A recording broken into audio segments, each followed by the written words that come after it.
सोचो ऐसा वर्ल्ड होने लगे तो हमारा क्या होगा। फॉरेस्ट एक ऐसी जगह को बोलते हैं जो हरा भरा होता है, पेड़ पौधों से भरा होता है। सोचो एक ऐसी दुनिया जहां नेचर हमसे फाइट कर रहा है, सोचो अगर वो रिवोल्ट कर दे तो। Hello and welcome students, I am your English mentor Tripti Arora, and today we'll be starting with our poem number 7, that is The Trees, and that is written by Adrian Rich. So basically जो हमारी poet हैं वो बहुत ही ज़्यादा feminist के तौर पे मानी गई हैं, क्योंकि उन्होंने जितने भी वर्क्स, जितनी भी वॉल्यूम्स पोइट्री की अभी तक दी हैं उनमें काफ़ी ज़्यादा जिक्र जो है उन्होंने किया है कि कौन कौन सी प्रॉब्लम्स हैं या कौन कौन से कॉन्स्ट्रेंट्स हैं जो विमेन फेस करती हैं अपनी लाइफ में।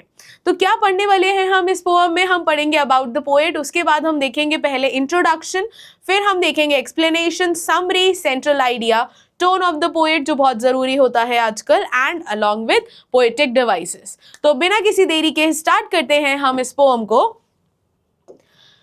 क्या बोल रहे हैं पहले अबाउट द पोएट में? Adrienne Rich, she was born in 1929 and died in 2012, was born in Baltimore, Maryland, USA in 1929. She is the author of nearly 19 volumes of poetry. 19 volumes समझिए कि इन्होंने पोइट्री की लिखी है, and she has been called a feminist and a radical poet. Radical poet कौन होते हैं? Someone who is like criticising और चैलेंजिंग द कन्वेंशनल वर्क्स और conventional notions we can say, right. तो जो भी चीज़ें लाइक ऑर्थोडॉक्स नेचर की होती है ना कुछ लोगों की, कि women should not do this, women should not do that, जो भी कॉन्स्टेंट्स विमेन फील करती हैं अपने चाहे मैरिड लाइफ हो चाहे अपनी फैमिली हो, तो उसके बारे में इनका कहीं ना कहीं जिक्र इनकी पोएम में रहता है, इसीलिए इनको फेमिनिस्ट और रेडिकल पोएट बोला गया है। Her poem the trees symbolizes women's liberation and the human connection with nature. So basically not everyone will tell you that this poem is directly or indirectly related to women. Some say that it is related to backward people, but what she says here is that she has been called a feminist poet, and she clearly or not, we'll see in the poem, if you feel that vividly you can speak it out ki she is a feminist and she is telling us something, you will feel and you will yourself connect that yes, she has been talking about women's liberation, कि किस तरह से women जो हैं वो बंदिशों में बताई गई हैं और उसके बाद उन्हें उनका लिबरेशन कितना ज़्यादा डिफिकल्ट रहा है या चैलेंजिंग रहा है उनकी लाइफ में, and the human connection with nature, और किस तरह से इंसान जो हैं वो कनेक्टेड होते हैं नेचर से, यानी हमारे मूवमेंट्स, हमारे थॉट्स, हमारे स्ट्रगल्स, हमारे कॉन्स्ट्रेंट्स, सब कुछ नेचर से जो है वो बंधा हुआ है। उसके बाद इंट्रोडक्शन दे रहे हैं पहले हमारे पोएम का, बोल रहे हैं imagine a world where nature fights back. सोचो एक ऐसी दुनिया जहां नेचर हमसे फाइट कर रहा है। आपने एक पेड़ काटा, उसी पेड़ ने दो लोगों को अपने, मतलब वही पेड़ दो लोगों के ऊपर गिर गया और उनको वहीं पर ही मार दिया। तो इस तरह से नेचर ने अपना बदला लिया, तुमने उस पेड़ को काटा और वो पेड़ तुम्हारे ऊपर ही गिर गया। So it's major to fight back. सोचो ऐसा वर्ल्ड होने लगे तो हमारा क्या होगा। तो बोल रहे हैं where silent trees break free from their confinement reclaiming their lost spaces. जहां पर अभी तक जो पेड़ साइलेंट थे ना, वो रिक्लेम करेंगे कि ये हमारी जगह थी। आपने अपने सिविलाइजेशन के लिए, अपने इंडस्ट्रियलाइजेशन के लिए आपने हमारी जगह कैप्चर करी है, now we want it back. तो सोचो एक ऐसी दुनिया जहां पर they will break free from the confinement. Confinement मतलब होता है बंदिशें, ठीक है, बाउंडेशंस। तो जहां पर उनको अभी तक बाउंड करके रखा हुआ है, कन्फाइन करके रखा हुआ है हमने एक ही जगह में, वो वहां से सब के सब छूट जाएंगे और किस चीज को रिक्लेम करेंगे। रिक्लेम इसीलिए बोला है क्योंकि जगह उन्हीं की है, तो वो इसी चीज को रिक्लेम करेंगे कि उनकी जो स्पेसेस हमने ले ली हैं उन्हीं जगहों पर वो वापस आके खड़े हो जाएंगे। तो सोचो ऐसी दुनिया हो जाए तो हमारा क्या होगा। फिर ये हमें पोएम में ही पूछा है, can there be a forest without tree. सोचो ऐसा कोई फॉरेस्ट हो सकता है जहाँ पेड़ ना हो, सिर्फ एनिमल्स या एनिमल्स हो। भाई छुपेंगे कहाँ, रहेंगे कहाँ, खाएंगे क्या? तो क्या ऐसा फॉरेस्ट, यानी ये फॉरेस्ट वर्ड बन सकता है क्या बिना ट्रीज के? उसी तरह सोसाइटी वर्ड बन सकता है क्या बिना विमेन के?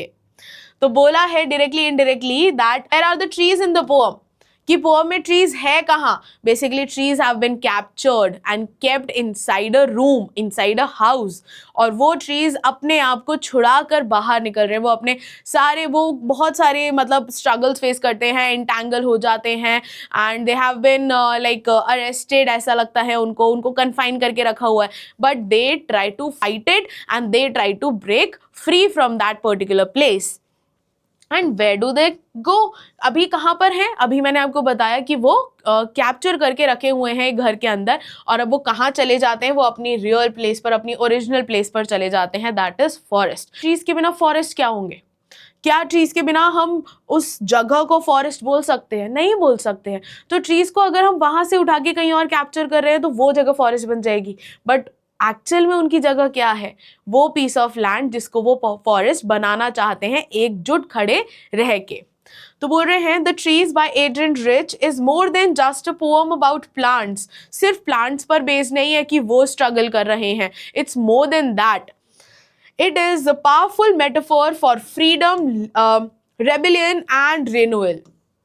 एक बहुत ही इंपॉर्टेंट मैसेज उन्होंने देने की कोशिश करी है यहाँ पर कि फ्रीडम जो है वो किसी एक का हक नहीं है, वो सभी का हक है, ठीक है। Plants are also living, they also have that right कि वो अपनी जगह पर रह पाएं, और हम कौन होते हैं ये डिसाइड करने वाले कि ट्रीज को, प्लांट्स को कहाँ रहना चाहिए और कहाँ नहीं रहना चाहिए। तो बोल रहे हैं उनका जो रेबिलियन है, उनका जो रिन्यूअल है, वो जो नई स्पिरिट है, उनकी जो new spirit that they have found, उनको छीनने का हक हमें नहीं है। So that's what this poem is telling us. तो इंट्रोडक्शन के बाद हम सबसे पहले चलते हैं एक्सप्लेनेशन की तरफ कि हमें हर एक लाइन जो है इस पोएम की क्या बता रही है। तो फॉरेस्ट एक ऐसी जगह को बोलते हैं जो हरा भरा होता है, पेड़ पौधों से भरा होता है, ठीक है, और जहाँ पर कोई इंसान, स्पेसिफिकली ह्यूमन बींग्स हम अगर बोले, उनका कोई रोल नहीं है, उनका कोई इंटरवेंशन नहीं है, क्योंकि जहाँ पर ह्यूमंस ने इंटरवीन करा है ना, वहाँ पर चीज़ें डिस्ट्रक्ट ही हुई हैं, ठीक है। तो बोल रहे हैं the trees inside are moving out into the forest, inside where they have been kept captivated, where they have been held for a very long period of time. तो बोल रहे हैं कि ट्रीज जो इनसाइड थे अभी तक, यानी जिनको अभी तक हमने होल्ड करके रखा हुआ था, जिनको अभी तक हमने कैप्चर करके रखा हुआ था, they are moving out into the forest, अब वो दौड़े चले जा रहे हैं फॉरेस्ट की तरफ, यानी वो अपनी बंदिशें तोड़ के आगे जा रहे हैं। The forest that was empty all these days, अभी तक जो फॉरेस्ट था वो बिल्कुल खाली था, that was a barren land, okay, and a piece of land cannot be called forest until and unless it has trees on it. Animals नहीं है चलेगा, पर ट्रीज तो होने चाहिए। तो बोल रहे हैं वो फॉरेस्ट जो अभी तक इतने दिनों तक खाली था, where no bird could sit, no insect hide, no sun bury its feet in the shadow। अगर फॉरेस्ट में ट्रीज होते तो ये तीनों चीजें हो पाती। तो बोल रहे हैं कि जो नेचर अपने नेचर को सेट करने के लिए बना है, आप उसमें इंटरवेंशन क्यों कर रहे हो? आपने फॉरेस्ट में से ट्रीज निकाल लिए, तो अब बर्ड्स कहाँ बैठेंगी, अपना घर कहाँ बनाएंगी, इंसेक्ट कहाँ छुपेंगे भाई? और उसी के साथ साथ कैसे हम सन की शैडो बनते हुए देखेंगे, क्योंकि पेड़ बड़े बड़े जब टॉल ट्रीज खड़े रहते हैं तो सनलाइट की वजह से वो शैडो क्रिएट करते हैं एनिमल्स के लिए, हम लोग ट्रैक पे जाते हैं हमारे लिए, या आसपास के एरियाज में, राइट। तो अगर ट्रीज ही नहीं होंगे तो ये तीनों जो एक्टिविटीज जो कॉमन है, जो नेचर में होनी ही है, ये कैसे होंगी? कहाँ पर बर्ड्स और एनिमल्स बैठेंगे, सोएंगे, रहेंगे? कहाँ पर इंसेक्ट्स छुपेंगे, अपना घर बनाएंगे? अगर ट्रीज नहीं होंगे तो हमें शैडो कैसे देखने को मिलेगी? सनलाइट से बचने की जो कैपेबिलिटी है, जो हमें ट्रीज प्रोवाइड करते हैं, शेड देते हैं या गर्मी से हमें थोड़ी ठंडक पहुंचाते हैं, वो कैसे मिलेगा अगर ट्रीज नहीं होंगे अपनी ओरिजिनल जगह पे? तो बोल रहे हैं the forest that was empty all these nights, वो फॉरेस्ट जो खाली था अभी तक, इतनी सारी रातों तक जो खाली था, जो जिसका जगह मतलब पूरा ऐसे बैरन लैंड जैसा दिखता था। nights will be full of trees by morning, सुबह तक ये पूरा का पूरा लैंड जो है ये ट्रीज से भर जाएगा, क्योंकि सारे के सारे ट्रीज अपने आप को अपने सारे स्ट्रैंगल्स को छोड़ के, अपने एंटेंगलमेंट को पीछे छोड़ते हुए वो आगे बढ़ते चले जा रहे हैं, ठीक है। तो बेसिकली यहाँ पर आगे हमें ट्रीज का जो स्ट्रगल है वो भी बताया हुआ है कि किस तरह से वो उनको अपने आप को डिटैंगल करना पड़ रहा है, अपने रूट्स को छुड़वाना पड़ रहा है।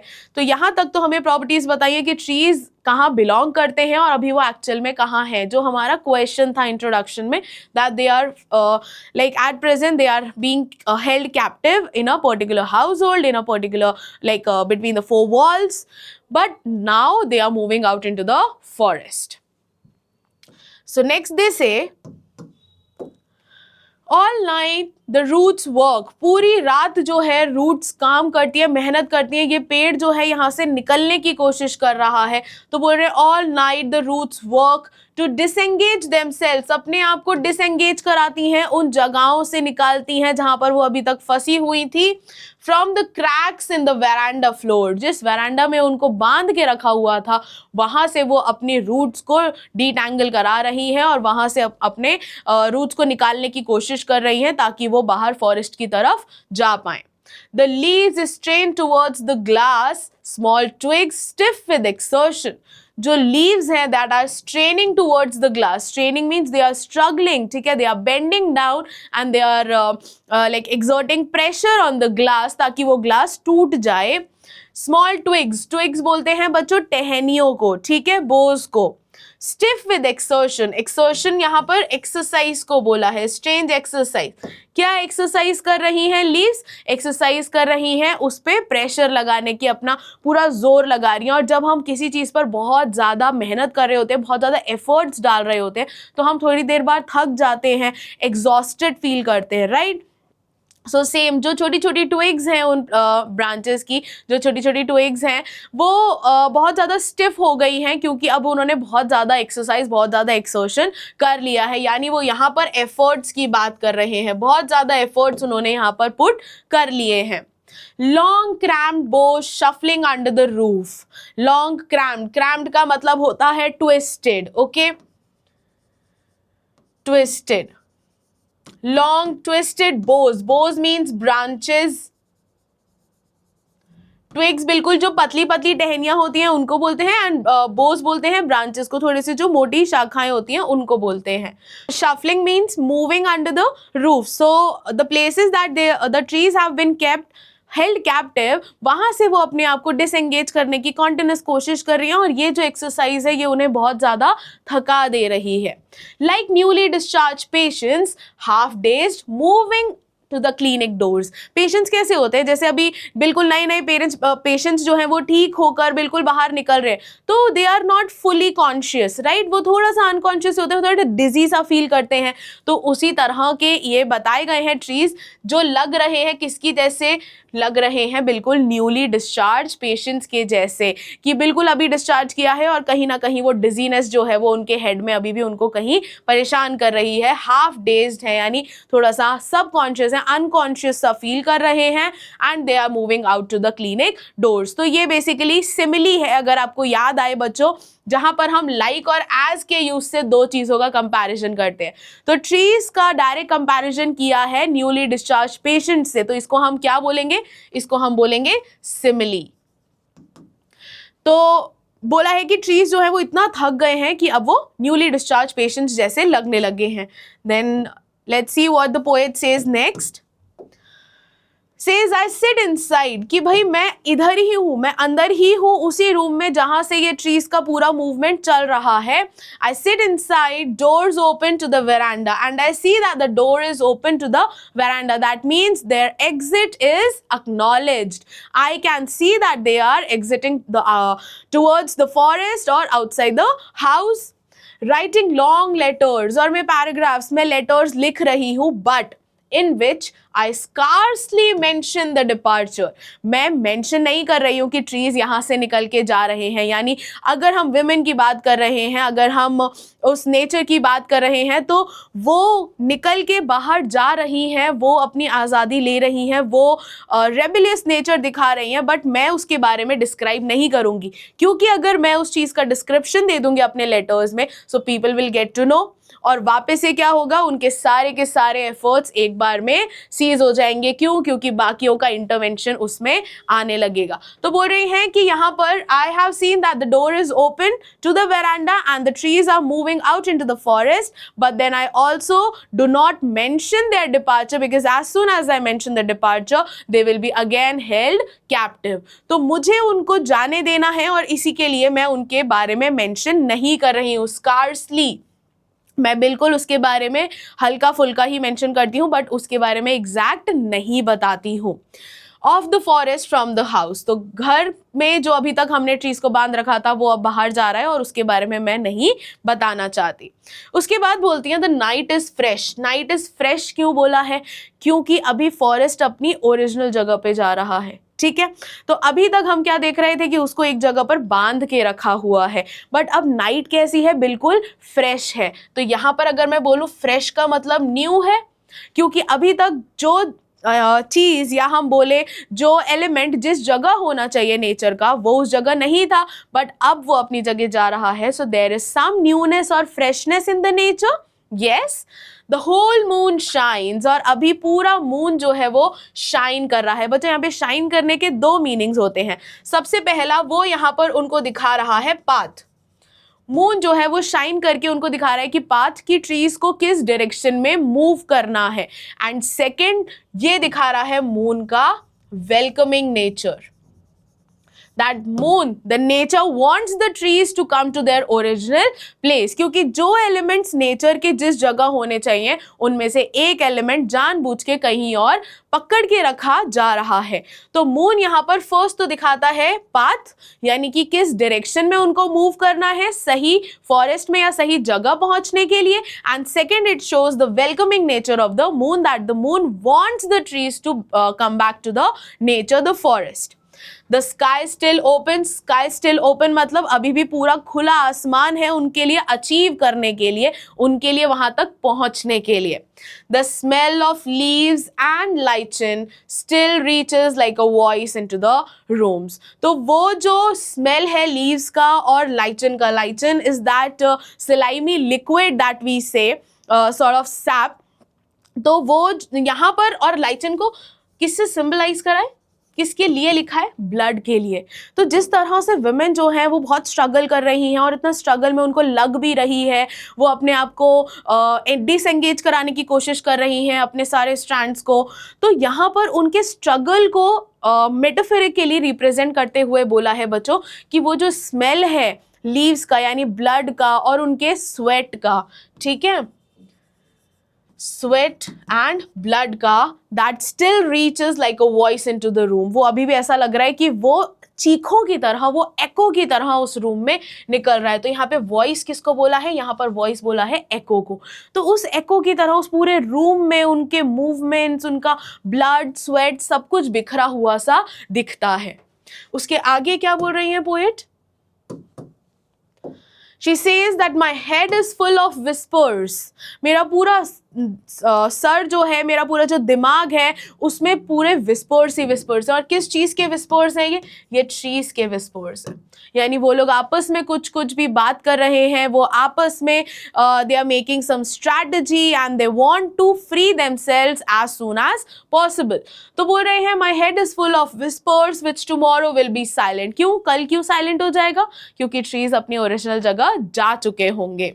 Listen the glass is breaking, कि ध्यान से सुनो, वो ग्लास ब्रेक हो रहा है, यानी वो फाउंडेशन जो अभी तक उनको होल्ड करके रखी हुई थी, now they are trying to break it free. The trees are stumbling forward into the night. To stumble means to walk but with difficulty. ठीक है, जैसे हम हिंदी में लड़खड़ाना बोलते हैं बच्चों। Okay, so stumbling means to walk with difficulty. So they are stumbling forward into the night. Winds rush to meet them. Wind उनको greet करने के लिए, उनको जैसे हग करने के लिए, हम बहुत दिनों के बाद अपने घर पे जाते हैं कभी कभी या अपने ग्रैंड पेरेंट्स के घर पे जाते हैं, तो वो क्या करते हैं? वो हमें हग कर लेते हैं, ठीक है, क्योंकि उन्हें इतने समय तक हमें हमारी बहुत याद आ रही होती है। तो उसी तरह से विंड जो है वो अभी तक ट्रीज से नहीं मिली थी, तो वो उनको हग करने के लिए उनके पास दौड़ी चली आती है। The moon is broken like a mirror. अभी हमने पीछे क्या पढ़ा था बच्चों? The moon is fresh, right, the whole moon shines, the night is fresh, the whole moon shines.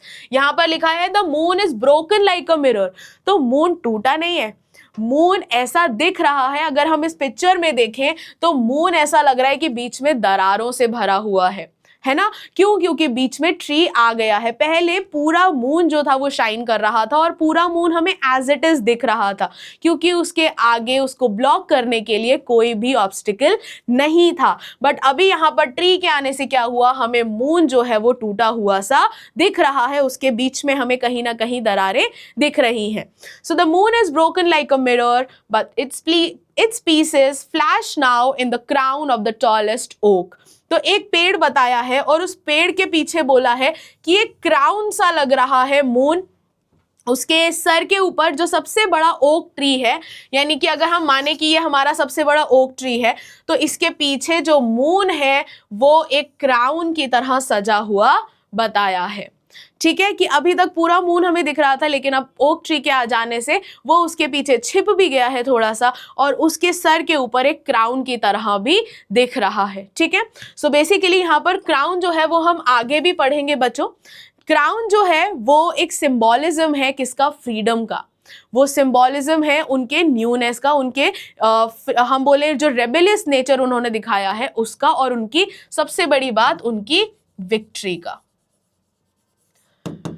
ठीक है, so this was the entire explanation of the poem students. Now we shall move on to the summary of the poem, that is by Adrian Rich. So Adrian Rich's poem, The Tree, symbolizes freedom and rebellion.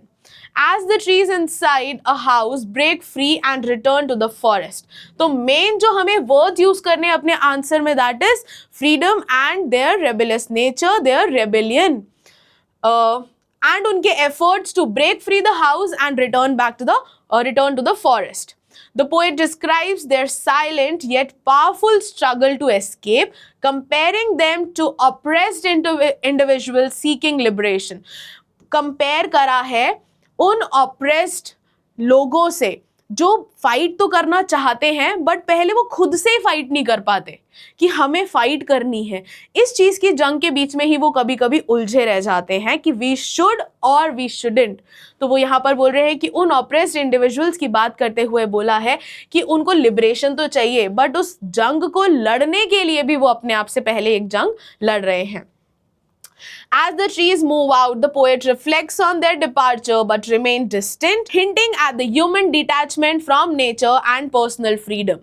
Now, if I talk about a general sense, a child of the age of, I say, 1 month, 1 year, 10 years, 50 years, 80 years, each and everybody in the world, be it a human, be it an animal, any creature, I say everybody has the right to be free and everybody wants to be free.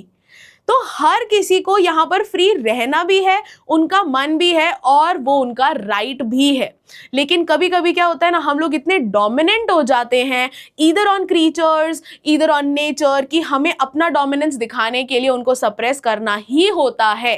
Not for personal benefits, हो सकता है personal benefits हो but not always. It's just because कभी कभी हम देखते हैं कि चलते हुए कोई भी डॉग बैठा है तो कुछ लोग तो बिल्कुल सीधे निकल जाते हैं, लेकिन कुछ लोग ना जानबूझ के उसको छेड़ के जाएंगे just because they know that particular animal is harmless.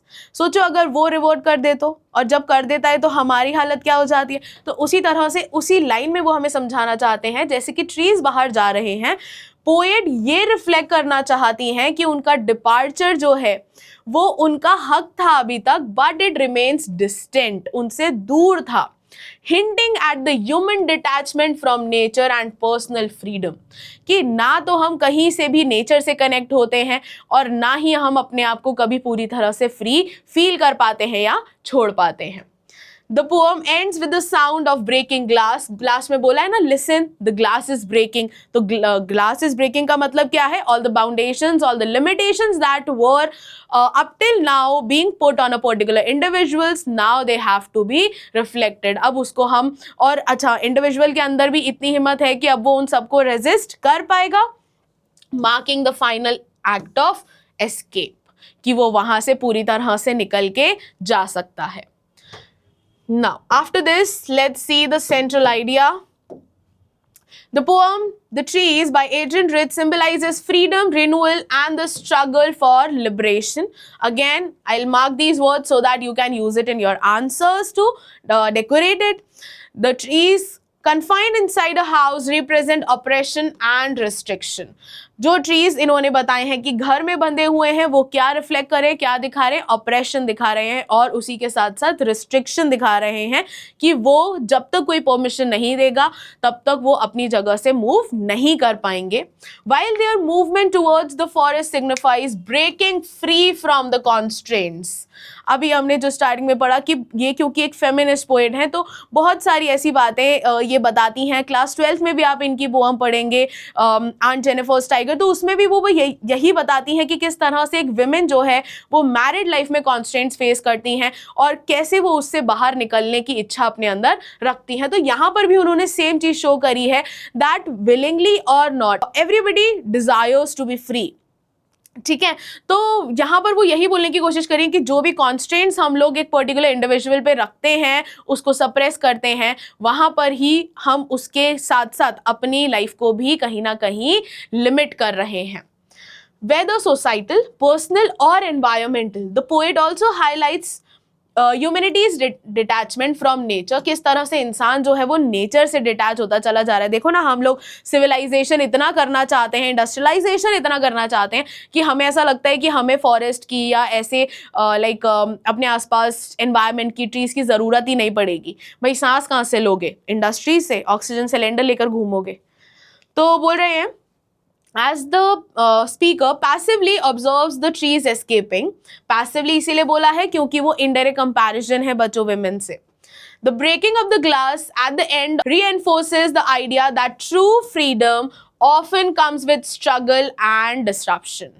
कि देखो थोड़ा बहुत तो चेंज होगा ही होगा, थोड़ा बहुत स्ट्रगल होगा और बहुत सारे एफर्ट्स होंगे, तभी हमें किसी चीज़ से फ्रीडम मिल पाएगा. ठीक है, उसी के बाद लास्ट में हमारे पास है बच्चों पोएटिक डिवाइसेस. तो पोएटिक डिवाइसेस में पहले हम देखते हैं टोन ऑफ द पोएट. यानी हमारे पास ये क्वेश्चन अक्सर आता ही है, टोन ऑफ द पोएट का 1 नंबर में आजकल आने लगा है क्योंकि. तो सबसे पहला रिफ्लेक्टिव है क्योंकि वो बहुत ज़्यादा थॉटफुल है इसके बारे में. क्या बोल रहे हैं? The poet deeply observes the silent struggle of the trees symbolising a broader theme of freedom and operation. उसके बाद डिटैच वो हर जगह हमें बोल रहे हैं. सेंट्रल थीम में भी उन्होंने हमको बोला, उन्होंने हमें समरी में भी बताया कि किस तरह से ह्यूमन बीइंग्स जो है वो डिटैच होते चले जा रहे हैं नेचर से. तो डिटैच्ड फील कर रहे हैं वो. The speaker remains emotionally distant passively witnessing the trees escape. Passive क्यों? क्योंकि वो बोल रही है कि I am sitting there but I am not mentioning their departure in whatever I am writing. Also I am not advising them how they should work or what efforts they should put. तो वो passively सब कुछ देख रही है, एकदम दूर से वो observer बन के, हम बोले audience बन के वो देख रही है. वो उसमें ना तो participate कर रही हैं और ना ही वो एक advisor का काम कर रही हैं. Without directly acknowledging its significance. वो डायरेक्टली एक्नॉलेज नहीं कर रहे कि ट्री का मूवमेंट जो है वो कितना ज़्यादा इंपॉर्टेंट है उनके लिए. उसके बाद लिबरेटिंग है उनकी टोन क्योंकि वो बोल रहे हैं कि breaking of the glass last में यही बता रहे हैं कि कितना पावरफुल मोमेंट है उस पॉइंट पे वो रिलीज का.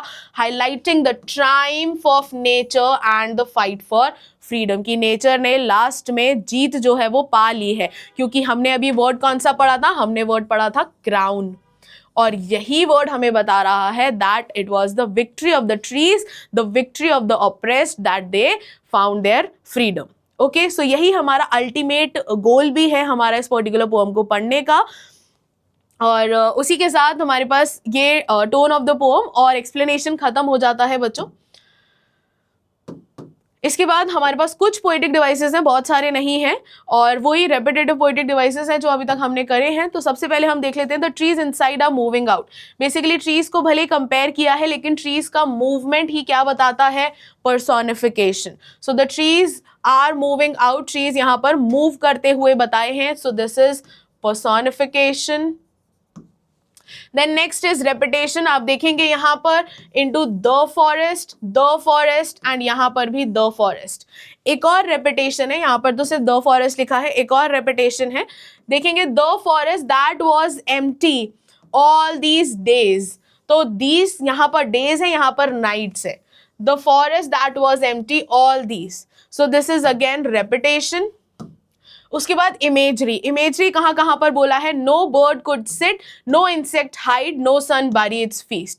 ये इमेजरी में आएगा. Now what is imagery again? Let's revise. Imagery is a poetic device in which whatever description we have read, if we can visualize it, if we can form imagination out of it, or we can visually imagine it, we say that it's imagery. तो जब मैंने ये lines पढ़ी, no bird could sit, no insect hide, no sun bury its feet, तो हमें दिखा कि चिड़िया के पास बैठने के लिए जगह ही नहीं है, तो वो बस उड़ के वहाँ से चली जा रही है. कोई इंसेक्ट वहाँ पे नहीं आ पा रहा, घर नहीं बना पा रहा. तो ये सब क्या है? ये इमेजरी है, क्योंकि हम एक खाली, एक बंजर, एक बेरन लैंड को सोच पा रहे हैं. ठीक है. So this is imagery. Then next is enjambment. बच्चों enjambment क्या होता है? enjambment I've told you कि जब भी हम एक ही सेंटेंस में जब लाइंस में डिवाइड कर देते हैं उसको, और लाइन के एंड में पंक्चुएशन मार्क नहीं देते हैं, उसको हम बोलते हैं enjambment. अब you see the second line here. This has been broken and brought to the third one, the fourth one and the fifth one, और कहीं पर भी पंक्चुएट नहीं किया है. So we say these lines are enjambed. ये भी enjambment का ही एग्जाम्पल रहेगा. उसके बाद नेक्स्ट वाले स्टैंजा में अगर हम देखें तो नेक्स्ट स्टैंजा हमें बोल रहा है All nights the roots work to disengage themselves. Again personified. Roots कैसे काम करें? भाई इंसान काम कर सकते हैं ना, roots थोड़ी काम कर सकते हैं. तो जिस तरह से इंसानों के पैर काम करते हैं, यहाँ पर ट्रीज के roots काम कर रहे हैं. Again it's personification. The roots work to disengage. Leaves strain, यहाँ पर given है the leaves strain, और उसी के साथ साथ बोला है the twigs stiff with exertion. Twigs कैसे मतलब एक्सरसाइज कर रही है या मूव कर रही है या एफर्ट्स डाल रही हैं, क्योंकि वो ऑल दो लिविंग है, लेकिन वो सारे के सारे ट्रेड्स या क्वालिटीज़ किसके हैं? इंसानों के हैं, इसीलिए ये पर्सोनिफिकेशन हो जाएगा. देन सिमिली मैंने आपको पढ़ाते हुए ही बताया था बच्चों, क्योंकि ये ट्रीज ऐसे बताए हैं that they are moving like newly discharge patients, तो यहाँ पर हम लोग सिमिली का यूज करेंगे. उसके बाद इमेजरी. इमेजरी इसीलिए बोला है that the leaves is straining forward, the small twigs stiff with exertion. ये हम जब बोल रहे हैं तो हमारे माइंड में, जैसे मैंने आपको पिक्चर भी लगा के दिखाई थी कि एक लीफ है वो कंटिन्यूसली ग्लास को तोड़ने की कोशिश कर रहा है. तो जब हम इन इमेजेस को विजुअलाइज कर पाते हैं तो हम उसको इमेजरी बोलते हैं. ठीक है. इसके बाद अगर हम नेक्स्ट स्टैंजा देख रहे हैं तो बोल रहे हैं As I sit inside, the doors open to the veranda. तो सबसे पहले जो है वो कॉन्ट्रास्ट बताया है. क्यों? क्योंकि वो बैठी तो अंदर ही है, but then she says, I scarcely mention their departure. तो यहाँ पर वो बैठी हैं, she should be either an advisor or a participator, but she is none, right? तो यहाँ पर वो एक कॉन्ट्रास्ट शो कर रही है कि मेरा प्रेजेंस है वहाँ पर, but there is no participation. तो ये एक कॉन्ट्रास्ट बता रहा है दो आइडियाज के बीच में. उसके बाद आयरनी है. आयरनी ये है कि जो स्पीकर है वो विटनेस तो कर रही है इतना बड़ा इवेंट, बट उसके बारे में मेंशन नहीं कर रही है. तो ये आयरनी क्या है? ये इन्हीं 3 लाइनों की आयरनी है. पर्सोनिफिकेशन, जहां पर भी हमें बोला गया है कि ट्रीज ये कर रहे हैं, ट्रीज वो कर रहे हैं, उनका मूवमेंट है, वो हर जगह आप बच्चों पर्सोनिफिकेशन लगा देंगे. बोल रहे हैं द होल मून शाइन्स, ये ठीक है. The smell of leaves and lightens still reaches like a voice into the room. तो ये पर्सोनिफाइड है, तो उनकी वॉइस थोड़ी है, उनका तो स्मेल है, लेकिन उसको कंपेयर किससे करा है? वॉइस से करा है. उसके बाद सिमिली. सिमिली इसीलिए बोला है रीचेस लाइक अ वॉइस. तो लाइक और एज से जब अपन कंपेयर करते हैं, स्मेल को कंपेयर करा है वॉइस से, एको से, तो वहां पर हम सिमिली का यूज करेंगे. उसके बाद लास्ट हमारे पास बच्चों स्टैंजा बचा है. First, my head is full of whispers which tomorrow will be silent. तो सबसे पहले सिम्बोलिज्म है. सिम्बोलिज्म मैंने आपको द ट्रीज से ही बता दिया था कि ट्रीज अपने आप ही सिम्बलाइज क्या कर रहे हैं? ट्री सिम्बलाइज कर रहे हैं फेमिनिज्म को. सेकेंडली, क्राउन वर्ड यूज करा है, तो crown of the tallest oak जो है वो बता रहा है क्या? वो बता रहा है विक्ट्री. तो यहाँ पर हमने गिवन है, वो सजेस्ट कर रहा है victory and empowerment after a struggle. Imagery, the night is fresh. जब हम ये वाली लाइन पढ़ रहे हैं, ये पीछे वाली लाइन से कनेक्ट करा है. The night is fresh, the whole moon shines. तो हमारे माइंड में होल मून आ गया है कि एक बिल्कुल काली रात है, वहां पर हवा चल रही है और हमें पूरा का पूरा मून, फुल मून दिख रहा है. Then its pieces flash now in the crown of the tallest oak. ये भी मैंने आपको विजुअलाइज कराया था जब समझाया था कि मान लीजिए ये एक ऐसा पेड़ है और इसके पीछे हाफ मून जो है वो इसका क्राउन बन के सजा हुआ है, तो ये भी एक इमेजरी है। उसके बाद पर्सोनिफिकेशन बोला है, the trees are stumbling forward. ये रहा ट्रीज का मूवमेंट जहां भी बताया गया है बच्चों पूरी पोएम में, वहां पर हम पर्सोनिफिकेशन का यूज करेंगे, भले ही उनके बोझ से रिलेटेड हो, भले ही उनके क्या बोलते हैं ट्विग्स से रिलेटेड हो, बोझ जो स्क्रैम बोझ बताई हैं उनसे रिलेटेड हो, तो कहीं पर भी रूट से रिलेटेड हो, कहीं पर भी उनका मूवमेंट हो रहा है, तो हमें ये समझ जाना है कि वो मूव नहीं करते, ट्रीज मूव नहीं करते हैं। सो वो मेटाफोरिकली बताया है, इसीलिए वो हर जगह पर्सोनिफाइड है। उसके बाद लास्ट में अगेन सिमिली का यूज कर रहे हैं, the moon is broken like a mirror.